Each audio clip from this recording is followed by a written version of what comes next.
केन्दुझर जिले में आज आरंभ होईछि मकर पर्व।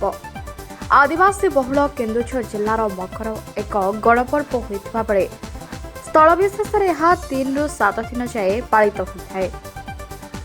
मकर पर्वर प्रथम दिन में बड़ी भोर उठी लोक मैंने घर द्वार लिपापोछा करने सहित घरे घरे पिठापणा तैयारी। मकर पर्व में लाखबिंधा नाच गीत खेलकूद प्रतियोगिता अनुष्ठित होता है।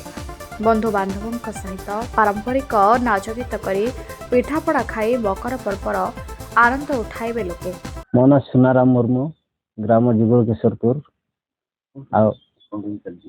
ए मकर आज्ञा पिठापणा सब छणा चली सकाल उठिकी अंधार अंधार स्वामी स्त्री 2 जन जाक छाणुथुन सी थका लगे साहय कर फास्ट चीनी सुजी मिसिकी कराला। सेकेंड थर को गुड़ अरुआ चाउल चूना मिसिकी पिठा चलछि। आज्ञा आमर मकर निपा निपी चली राति 4टार आम पिठा पणा कनु एबे निपा पुछा सरीने खाइमु आमे एबे आमे शाढ़ी आम परंपरा अच्छी आदिवासी शाढ़ी से पिंधिकी आम से नाचुची जिमु 4टा बेले आम 6-7 दिन हम बहुत मजा हुए। नाच गीत होगी बहुत मजा करूँ। पिठा पणा खाई आमर चूना देकी सुजी आ चीनी देकी आज केन्दुझर जिले में आरंभ होईछि मकर पर्व। एथिपाई घसीपुरा ब्लॉक रो जुगल केशरपुर गाँव होई उठिछि चलचंचल। एथिपाई पूर्वरु लोके निज घरर कांथ अति सुंदर भावे रंग दे सज्जित करिसेंती।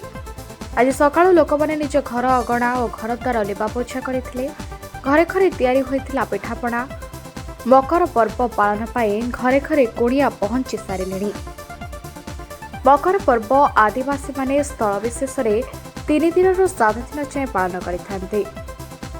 प्रथम दिन घर लिपापोछा पिठापणा करबा परे निज पारंपरिक लुगापटा पिंधि प्रभु माराम्बुरुंक पूजार्चना करिथांते लोके।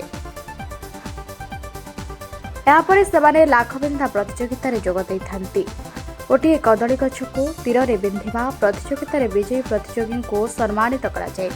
यापर समस्ते मिलमिशि पारंपरिक नृत्य गीत करने सहित गाँ मुंड पड़िया खेलकूद प्रतियोगिता जोग देते। मकर पर्व एकाठी होई आदिवासी माने खूब आनंद उठाई थांती।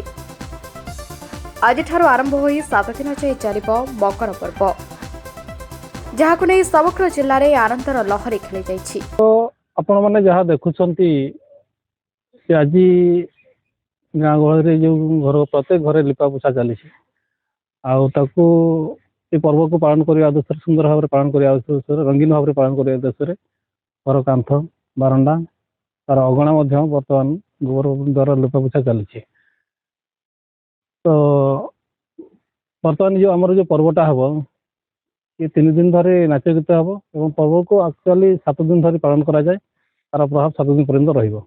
जोटा कि आपनकर ए गाँव रे धनीपीठ बोली स्थान अच्छी जोटा कि जंगल भितर सेठी मध्य आमर ठाकुर मान सहित दर्शन एवं ठाकुर ये दर्शन पाई बहुत दूर भी आसती भक्त भी आसती जहाँ आमर 7 दिन पर्यंत चली रहे सेटा। ता सहित से धनिया पड़िया आमर विभिन्न क्रीड़ा प्रतियोगिता होता है जमती कि पुरुष मानक महिला मानक झील मानक प्रतियोगिता कार्यक्रम रखाई। पुरुष मानक फुटबॉल महिला मानक पादपेंडुर कार्यक्रम भी रखाई। सहित विभिन्न इवेंट्स रखाई। तेरे ये पर्व जो पालन करा जाउछि 7 दिन धरी जो पर्व ता भीतर 3 दिन पूरा नाच गीतर बोबाल होता है जोटा कि आपण मैंने निश्चित भाव आज 2 घंटा पर आप देखिए गाँव गहली जमी तार ये आसो मैंने सौंदर्यता आसो कि लोक कमी पालन कर संप्रदाय लोक मैंने सान्ताल संप्रदाय लोक मैंने आ किसी समय पर एटा तो मुझे देखी पार ना। तो आम कि समय पर कि घंटा पर आम देखिपर। तो आपण मैंने जी आसी आमको निश्चित बहुत भल लगे माने बहुत भल तो लगुच किंतु बर्तमान जस्ट मैंने प्रथम स्टेज आम पहुंचीचु प्रथम अवस्था पहुंचीचु आज पर्वर गणपर्व हिसाब से आते खुशी लगे एत माने रोमांचक होता है जोटा कि माने गोटे एक कहब ना से खुशीटा कहब नहीं जेहेतु ବର୍ଷରେ ଥରେ ଏଇ ପର୍ବଟା ଆସେ। କିଏ କେଉଁଠି ବଞ୍ଚି ହଜି ଆସିକି ଆମେ ରହିଛନ୍ତି ଯୋଉଟା କିଛି ଦିନ ପୂର୍ବରୁ ଏଇ ଡିସେମ୍ବର ମାସରେ 30 ତାରିଖ ଯୋଉ ହେଲା ଆମର ଦାମୋଦର ଗୁଡ଼ି ଯୋଉଟା ହେଲା ତା ଭିତରେ ଯେତିକି ବଞ୍ଚିକି ଆମେ ଅଛନ୍ତି ସେମାନଙ୍କର ପର୍ବ ମାନେ ଗଣପର୍ବ। ଘସିପୁରାରୁ ଉପେନ୍ଦ୍ର ସାହୁଙ୍କ ରିପୋର୍ଟ, ଫୋକସ୍ ପ୍ଲସ୍।